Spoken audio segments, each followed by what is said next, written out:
Hi Core 3, it's Mrs. Han-Baral. It's Wednesday and I'm giving you a sheet today that's reviewing expressions and equations. So it's either simplifying the expression or solving an equation. Pay no attention, by the way, that it's called a lesson quiz. I'm just counting it as an assignment for completion. So just do the best that you can for 20 minutes, and if you show me evidence, I'll give you full credit. That can only help your grade. So number one, I actually think is the trickiest problem, probably. It says, suppose you know that the equation x minus y equals 5 is true. Which of these equations must be true also, which must be false, and which might be true or false? So I'm just gonna kind of get you started, and then I want you to just, go through the rest of them and see what you think, and do it to the best of your ability. So the original equation, of course, is x minus y equals 5. So I would just encourage you to solve it for one of the variables. And I always want to avoid negative numbers if possible. So I'm going to add y to both sides. So this equation would then become, x equals 5 plus y. Which actually, if you look at number 1, number 5 is x equals 5 plus y. So that one's done. It works. Now, if I'm looking at A, what I can do, and this kind of brings in a strategy that we used when we were doing systems of equations, which I know you guys all love. So if x equals 5 plus y, what I can do is substitute the 5 plus y for the x in the equation. So let's try that and see what happens. So if x is 5 plus y, instead of x, I'm going to put 5 plus y. And then I'm just going to write the rest of the equation as is, which is minus y plus 8 equals 13. Well, look what just happened. I have a positive y and a negative y, which cancel out, and then I have the statement 5 plus 8, which equals 13, which is obviously true.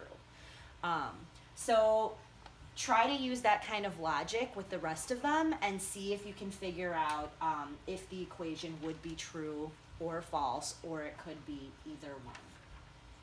So the next problem that I was going to go through that's on your activity for today is 1C on the bottom half, just because you have to solve this equation, and this one I know has multiple steps, which I know makes some of you a little bit nervous, but it really shouldn't. So remember, in algebra, if you see something like this that has a ton of terms and it has a lot of steps, just take a deep breath and do each step one at a time. So of course, the moment that I see a term and then parentheses and adding and subtracting two other terms, I should think distributive property. So I need to do that right off the bat. I can see that I have to do it on both sides of the equation. So I'm going to do that first. So negative 3 times p is negative 3p. And then negative 3 times positive 5 is negative 15. I'm just going to copy the rest of the equation as is on this side. And then I'm going to distribute the 4 over here. So 4 times p is 4p. 4 times negative 3 is negative 12. And then again, I'm just going to copy the rest of the equation as is.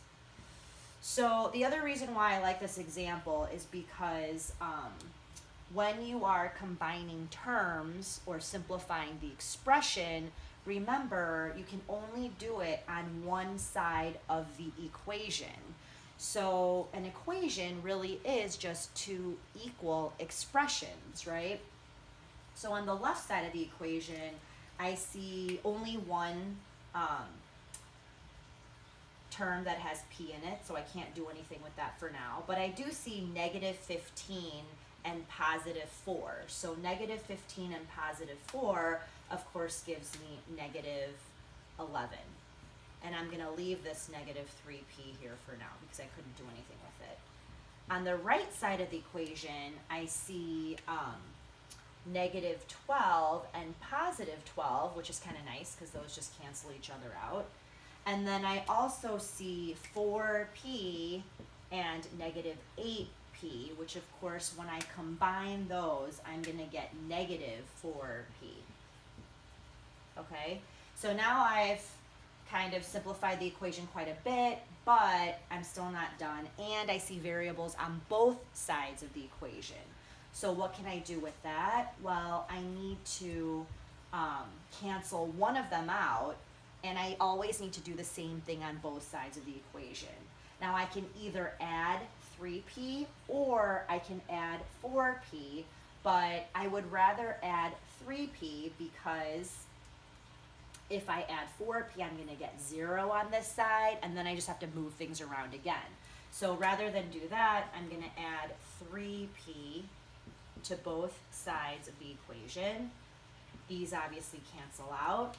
I'm gonna get negative 11 is equal to negative p. And then this is also a good point to bring up again, which is that if I have negative 11 is equal to negative p, but obviously I want positive p, well, what can I do? I'm allowed to actually flip the signs on both sides of the equation.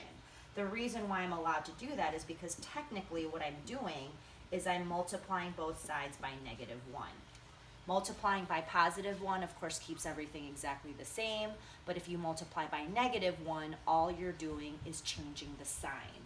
So negative 1 times negative 11 is obviously positive 11, and negative p times negative 1 is positive p. So p equals 11, or 11 equals p is my solution.